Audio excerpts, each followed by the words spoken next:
বন্ধুরা, চিরসখা ধারাবাহিকের আজকের পর্বে দেখানো হয়েছে লক্ষ্মী স্বতন্ত্রকে বলে, আমি সেসব কথা মোটেই বলছি না। আর আমি বয়স্ক মানুষ, আমি কিছু বললেই বা কি? তোদের যা করার সেটা তো তোরা করেই ফেলেছিস। আমি ভাবছি বুবলাইটার কথা।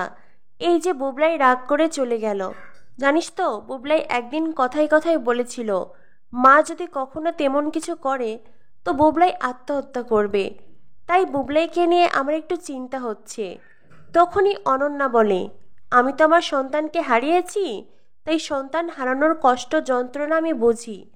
কমলিনী, হ্যাঁ এটা মানছি, তোমার এখন নতুন জীবন শুরু হয়েছে। স্বতন্ত্র তোমায় সেই স্বীকৃতি সম্মান দিয়েছে, আর তুমিও স্বতন্ত্রকে আপন করে পেয়েছো। কিন্তু জানো তো, যদি বুবলাইয়ের কিছু হয়ে যায়, সেই যন্ত্রণাও কিন্তু সহ্য করা কঠিন। কমলিনী তখন অনন্যাকে বলে, দোহাই লাগে অনন্যাদি, তুমি এই কথাগুলো বলো না। আমি তো একজন মা, এই কথাগুলো শুনলে আমার খুব কষ্ট হচ্ছে। প্লিজ অনন্যাদি, তুমি এই কথাগুলো বলো না। অনন্যা বলে, আমি এমনিতেই বললাম, দেখো বুবলাই যদি ভালো থাকে সুখে থাকে তবে তো ভালো, কিন্তু ও যদি কিছু করে ফেলে তখন? মিঠি বলে, তবে কি হবে? হ্যাঁ, দাদাভাই যদি কিছু করে সেটা যে শুধুমাত্র মায়ের কারণে করবে এমনটা তো নয়। যেই সন্তান মায়ের সুখ মায়ের শান্তির কথা চিন্তা করলো না, শুধুমাত্র আমাদের মা মা হয়েছে বলে সে তার নিজের সুখের কথা ভাববে না? দাদাভাই যদি এখন মাকে কষ্ট দিতে নিজেকে শেষ করে ফেলে বা কোনো খারাপ সিদ্ধান্ত নেয়, তাতে মায়ের হয়তো কষ্ট হবে। এখন তার কিছু করার নেই, মাকে সেই কষ্ট সহ্য করতে হবে। তখনই বাবিল বলে, আমার মনে হয় না দাদাভাই এমন কিছু করবে। কেন বলতো? ওর জীবনের পিছু টান আছে, ওর স্ত্রী আছে, ওর আলাদা সংসার আছে, জীবন আছে। দাদাভাই কখনোই নিজের এত বড় ক্ষতি করবে না। অনন্যা বলে, তোদের দাদাভাই যদি ভালো থাকে তবে তো ভালো, তবুও আমি কথাটা বললাম। বাবিল তখন কমলিনীকে বলে, মা তুমি এইসব কথায় একদমই কান দিও না। কি বলতো, তোমার নতুন জীবন হয়েছে, এবার তুমি নিজের জীবন নিয়ে ভাবো। এখন তোমার এই সিদ্ধান্তে দাদাভাই কি করবে না করবে, ও কি করলো, এইসব কিছু ভেবে এখন তুমি নিজের জীবনের শান্তিটুকু নষ্ট করে দিও না। কমলিনীর পরিবারের সবাই কমলিনীকে বোঝাতে থাকে। এরপরেই স্বতন্ত্র বলে, আমি বুবলাইকে বোঝাবো। হ্যাঁ, এতদিন হয়তো বুবলাইকে আমি বুঝিয়েছি, কিন্তু ততটা জোর ছিল না। আমাদের সম্পর্ক ছিল বিনি সুতোর মালার মতো। কিন্তু এখন যখন আমাদের একটা সম্পর্ক গড়েই উঠেছে, এখন যখন অফিসিয়ালি আমি কমলিনীর হাজবেন্ড, তো সেই সম্পর্কের জোরেই আমি বুবলাইকে বোঝাবো, আমার সবটুকু দিয়ে বোঝাবো। মিঠি, বাবিল, তোরা একদম ভাবিস না রে, আমি আবারও তোদের নিয়ে আগের মতো করে বাঁচবো। আমার ছেলে মেয়ে তোরা, তোদেরকে আমি কোলে পিঠে করে মানুষ করেছি, বড় করেছি। মাঝে যা কিছুই হয়ে যাক না কেন, সবটা ভুলে আমরা আবারও আগের মতো করে বাঁচবো, সুখে শান্তিতে বাঁচবো। এরপরেই স্বতন্ত্র কমলিনীর দিকে এগিয়ে আসে। স্বতন্ত্র কমলিনীকে বলে, কমলিনী, এতকাল তুমি অনেক কষ্ট সহ্য করেছো, অনেক অশান্তিতে থেকেছো, এইবার তোমার জীবনের সব শান্তি আমি তোমায় ফিরিয়ে দেব। কমলিনী, এটা তোমার সংসার, তোমার সংসারকে তুমি নিজের মতো করে সাজিয়ে নেবে।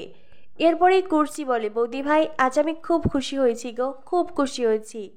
কমলিনী বলে, দিদি ভাই, এই পরিবার এই সংসার তোমাদেরকে ঘিরেই, তোমরা সবাই এই বাড়িতেই থাকবে। তোমাদের কেউ যদি এই বাড়ি ছেড়ে চলে যাও তো আমি কোনোদিনই এই বাড়িতে শান্তিতে থাকতে পারবো না।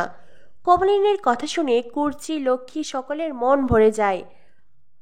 স্বতন্ত্র কমলিনীকে বলে, আর হ্যাঁ, আমি তোমার কাছে একটা জিনিসই চাইবো, তুমি ফটোগ্রাফিটা চালিয়ে যাবে, সেইটা কিন্তু বন্ধ করলে চলবে না।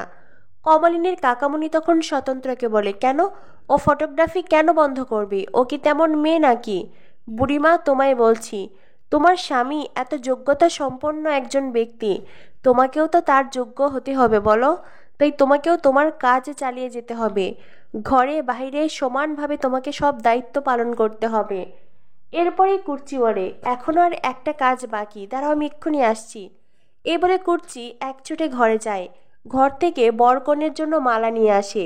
কমলিনী খুব লজ্জা পায়। কমলিনী বলে, দিদি ভাই, এটা কি করছো তুমি বলো তো, এসব কেন করছো?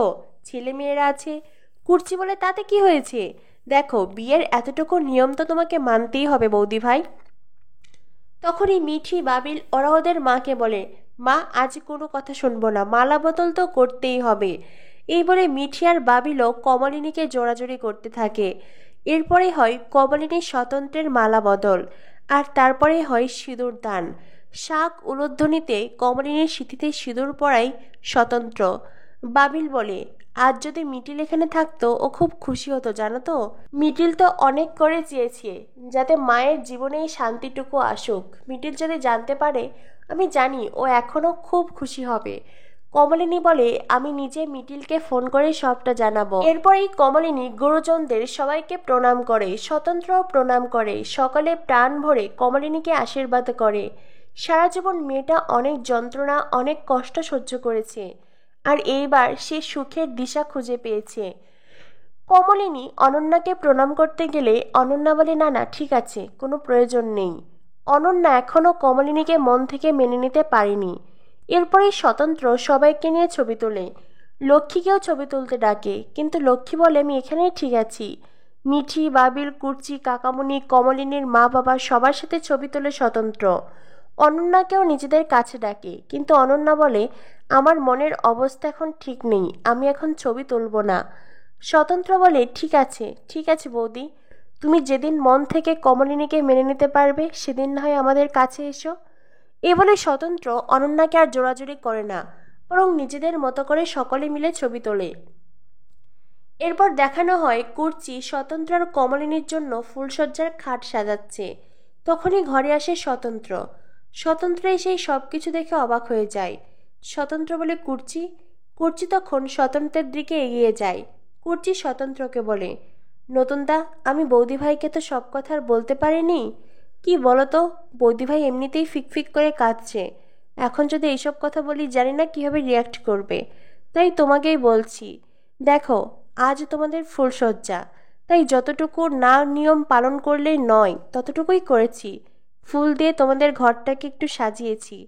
স্বতন্ত্র বলে, কিন্তু কুর্চি, আমি চাই না কমলিনী কোনো অস্বস্তিতে পড়ুক। দেখো, আমরা স্বামী স্ত্রী হয়েছি, লিগালি এখন কমলিনীর ওপর আমার অধিকার হয়েছে। কমলিনী আমার স্ত্রী, তার প্রতি আমার এখন সব দায়িত্ব কর্তব্য আমি পালন করতে পারবো, আর এটাই আমার জীবনের সবচেয়ে বড় পাওয়া। এর বেশি কিছু আমি চাই না। আর তাছাড়া অন্য সবার মতন তো আমাদের সম্পর্ক নয়। কমলিনীর বাড়িতে বড় বড় ছেলেমেয়েরা আছে, চাইলেই কি আর আমরা একে অপরের সেভাবে কাছাকাছি আসতে পারবো? পারবো না। তাই বলছি, এমন কিছু করো না যাতে কমলিনী অস্বস্তিতে পড়ে। কুর্চি বলে, নতুনদা, আমি জানি তো আমার বৌদিভাই সারা জীবনে কখনোই সুখ পায়নি, সারা জীবনে অনেক কষ্ট যন্ত্রণা তাকে সহ্য করতে হয়েছে। অথচ দেখো, তুমি তো আবার সে পথেই পা দাওনি, তাই তোমার জীবনে তো এটা প্রথম, তাই না? তো সেই জন্যই আমি সামান্য আয়োজন করেছি, আমি কিন্তু কোনো কথা শুনবো না। স্বতন্ত্র বলে, দেখো, কমলিনী হয়তো এই ঘরে আসবেই না, তুমি পারবে 5 মিনিটের জন্য ওকে একটু এই ঘরে পাঠাতে? আমি ওকে একটা উপহার দিতাম। কুর্চি বলে, 5 মিনিট কি, আজ সারা রাত তোমরা এ ঘরেই থাকবে, একসাথে গল্প করবে। স্বতন্ত্র বলে, সেটা হয়তো সম্ভব নয়, কমলিনী সেটা কখনোই মেনে নেবে না। কুর্চি বলে, মানতে হবেই, আমি তো আছি, আমি বৌদিভাইকে ঠিক এ ঘরে নিয়ে আসবো। কুর্চি স্বতন্ত্রের হাতে একটি প্যাকেট দেয়। কুর্চি বলে, এখানে সাদা ধুতি আর পাঞ্জাবি আছে, তুমি এইটা পরে রেডি হয়ে থাকো। স্বতন্ত্র বলে, এইসবের কি খুব প্রয়োজন ছিল? এগুলো কেন করেছো? কুর্চি বলে, হুম, আমি বলেছি না আমি কোনো কথা শুনবো না? আমি তো তোমার বোন, তাই আমারও তো কিছু অধিকার আছে, তাই না? তোমাকে তোমার বোনের এতটুকু কথা শুনতেই হবে। স্বতন্ত্র আর কিছু করতে পারে না। কুর্চির কথার বিরুদ্ধে সে একটাও কথা বলতে পারে না। ওই যে বোনের অধিকারের কথা বলেছে। কুর্চি ঘর থেকে চলে যায় কমলিনীকে আনতে। স্বতন্ত্র তখন মনে মনে ভাবে, কমলিনী, অবশেষে তুমি আমার হলে। অন্যদিকে কমলিনী তার ঘরে শুয়ে আছে। শুয়ে শুয়ে স্বতন্ত্রের বলা সেই কথাগুলো ভাবছে। কি করে স্বতন্ত্র কমলিনীকে সারপ্রাইজ দিল, কি করে সকলের সামনে বলল কমলিনীকে সে বিয়ে করেছে, সবটা সবটা ভেবে কমলিনীর যেমন খুব ভালো লাগছে, ঠিক তেমনি সুখে তার বুক ভরে উঠেছে। তখনই সেখানে আসে কুর্চি। কুর্চি এসে বলে, কি বৌদি ভাই, তুমি এখানে ভেবে শুয়ে আছো কেন, চলো। কমলিনী বলে, কোথায়? কুর্চি বলে, বৌদি ভাই, তোমার নতুন জীবন শুরু হয়েছে। হ্যাঁ মানছি, হয়তো তুমি এইসবের কিছুই জানতে না, কিন্তু মনে মনে তো তুমিও চাইতে নতুনদাকে নিজের করে পেতে। অবশেষে আজ তুমি নতুনদাকে নিজের করে পেয়েছো। তোমার মাথার ওপরে একটা আকাশ হয়েছে, ছাদ হয়েছে, আর তুমি কি না এখন এইভাবে এখানে শুয়ে আছো? তুমি যাবে না তোমার স্বামীর কাছে? কমলিনী বলে, দিদিভাই তুমি এটা কি বলছো? আমি সেটা কোনোদিন করতে পারবো না। তুমি তো জানো আমাদের সম্পর্ক অন্য সব সম্পর্কের মতন নয়। আমার বড় বড় ছেলে মেয়ে আছে।